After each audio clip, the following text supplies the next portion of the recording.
Jamal Simmons is a Democratic strategist at the Rabin Group, and Brian Darling, a Republican strategist and former communications director for Senator Rand Paul. We go first to you, Brian. He's done everything he said he's going to. He can't possibly disappoint those who voted for him because he's doing what he said. But where are we getting the money for this stuff? Well, he's going to have tax cuts, which are going to make the economy better. I mean, if he gets some jobs back home by lowering the corporate tax rate, and look at the stock market's roaring right now. So tax revenues will probably go up. I mean, he obviously needs to cut spending. He's got an OMB director. He's nominated Mick Mulvaney of South Carolina, who's going to radically cut spending. And that's where people get real unhappy, isn't it, with Jamal, when all of a sudden we see everything gets cut? It's like it's really fun when we think a lot of stuff. That's right. I mean, he has a Congress that's going to want to cut, but he also has a lot of spending that's on the table. I'm really curious to see how the Republicans kind of rectify their own beliefs and then go along with this president who doesn't seem to buy into any of the conservative ideology that they've been running on for years. I think that, I mean, like the first week he's been signing lots of stuff, signed with the, the stroke of a pen. Sooner or later, especially the Republicans in Congress are going to say, whoa, we're the ones who do the legislating. And I mean, he is undoing executive orders that President Obama put in place, but well, and they ran against President Obama signing executive orders for the last couple of years, and now here he is using the pen. Yeah, but I guess in theory, if he were here, he'd say he's just undoing them. But I think it's going to get some of the Republicans on Capitol Hill mad.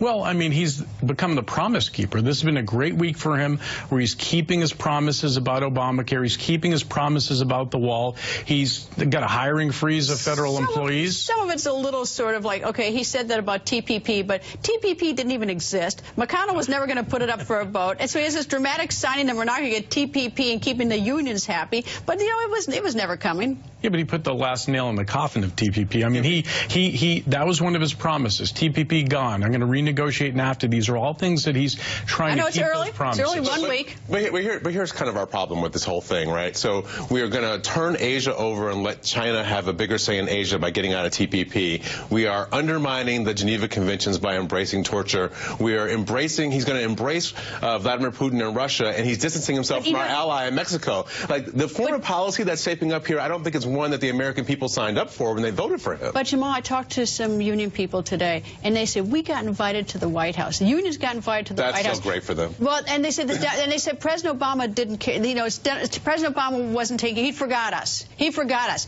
And so you've got the people person. I keep going back to that. The people person. He's invited the union to the White House. Happy. Yeah, he's had the big corporate leaders. He's had unions there.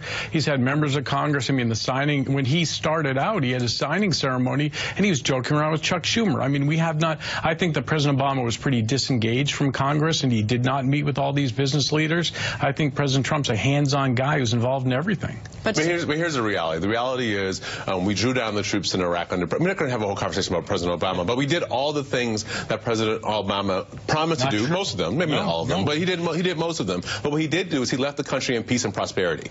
And so I think that's something that we ought to recognize. The president we have today, again, is embracing our opponent in Russia and is distancing himself from one of our big allies in Mexico. This is not something that we signed up for. The Mexico thing. For some reason, they won a trade war in Mexico. He spoke with the president of Mexico today for an hour, and the president of Mexico's ratings have gone up since he's had this fight with Trump. And I wondered if Trump tried to take credit for the rising ratings when he had that conversation. I mean, President Trump's approval ratings are going up a little bit. I think people are seeing a guy who's walked in office. 36 or 37, where he's up to 40 now. In the middle of the week. Well, I mean, think about it this way. A lot of conservatives, a lot of never-Trumpers were worried about him. They were worried he was not going to be all that conservative. Well, next week he's going to probably appoint a conservative justice to the Supreme Court, and he's following through with a lot of his conservative promises and loading up his cabinet with conservatives. Except when you have news organizations who are willing to call the President of the United States a liar, that is not a word that we typically see written in newspapers, and people are using those words because we have him and his spokesperson coming out on national television and saying things that are factually not true. I've been a press secretary for candidates. I've had candidates get mad about what's happened in the media. I've had them want to go out and beat up reporters, and you've had to say to them, thank you, sir, that's really wonderful. I'm sorry you feel that way. Now we're going to go out there and we're not going to say any of those things in public. The love affair that the media had with President Obama and the fact that reporters are falling all over them to praise him at his farewell press conference. And I have to stop there. I'm part of the opposition because I'm in the media. So I'm going to be opposing you two gentlemen. Thank you both.